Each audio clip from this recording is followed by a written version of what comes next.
Salam dostlar, bu videoda CLI modları haqqında olan sualları izahlı formada cavablandıracağım. Bir nömrəli sualdan başlayaq. Bu sual bizdən soruşur ki, hansı prompt user modda olduğumuzu bildirir? Doğru cavab C variantı. Böyükdür işarəsi user modda olduğumuzu bildirir. User mod Cisco cihazlarına qoşulduqdan sonra açılan ilk CLI modudur. Keçək növbəti suala. 2 nömrəli sual. User moddan privilege moda keçmək üçün hansı komanda istifadə edilir? Doğru cavab C variantı enable komandası. Enable komandası istifadəçini user moddan privilege moda keçirərək daha geniş səlahiyyətlərə malik komandalardan istifadə etməyə imkan verir. Privilege modun digər adı enable moddur. Keçək növbəti suala. 3 nömrəli sual. User modda hansı növ komandalardan istifadə etmək mümkündür?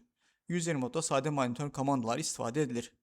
User mod yalnız monitoring və diaqnostik əmrlərini icra etməyə imkan verir. Bu modda cihazın konfigurasiyasını dəyişmək mümkün deyil. Keçək növbəti suala. 4 nömrəli sual. Hansı prompt privilege modda olduğumuzu göstərir? Doğru cavab C variantı. Bu işarənin ingiliscə adı hash'dir. Hash işarəsi privilege modu bildirir.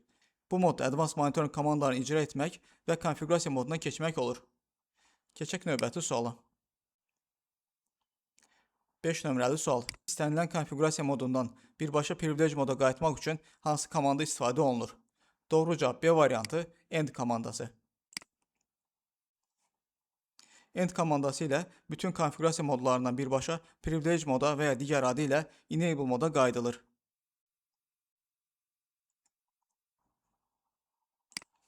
Exit komandası hər dəfə yalnız bir mod geri qayıdır. Keçək növbəti suala. 6 nömrəli sual. Global Configuration Mod nə üçün istifadə olunur? Doğru cavab B variantı. Global Configuration Mod cihazın əsas konfigurasiyalarını dəyişmək üçün istifadə olunur. Keçək növbəti suala. 7 nömrəli sual.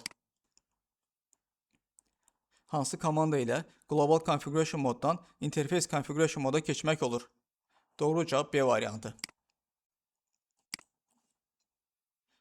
Interface komandası, komandada qeyd edilmiş interfeysin konfigurasiyasını keçmək üçün istifadə olunur. Keçək növbəti suala. 8 nömrəli sual. Line Configuration moda hansı moddan keçmək olur? Doğru cavab C variantı. Global Configuration moddan. Global Configuration modda Line Console 0 və ya Line VTY 04 kimi komandalardan istifadə etməklə Line Configuration moda keçmək olur. Keçək növbəti suala. 9 nömrəli sual. Aşağıdakı komandaların hansı ilə router configuration moda keçilir? Doğru cavab B variantı. Router OSPF 1. Router OSPF 1 komandası OSPF routing protokolunu konfigurasiya etmək məqsədi ilə router configuration moda keçir. RIP, ERGRP və BGP konfigurasiya edərkən də router configuration moda keçmiş oluruq. Bu prompt router configuration modunda olduğumuzu bildirir. Keçək növbəti suala.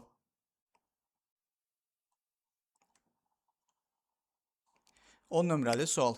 VLAN configuration moda keçmək üçün hansı komanda istifadə olunur? Doğru cavab B variantı. VLAN 10. VLAN 10 komandası əgər mövcud deyilsə VLAN 10'u yaradır və VLAN configuration moda keçir. Bu videoda CLI modlarına aid olan sualları izahlı formada cavablandırmağa çalışdım. Ümid edirəm ki, bu sualların izahı şəbəkəni daha yaxşı öyrənməyinizə kömək edəcək. Əgər video faydalı oldusa, like etməyi, şərh yazmağı və dostlarınızla paylaşmağı unutmayın.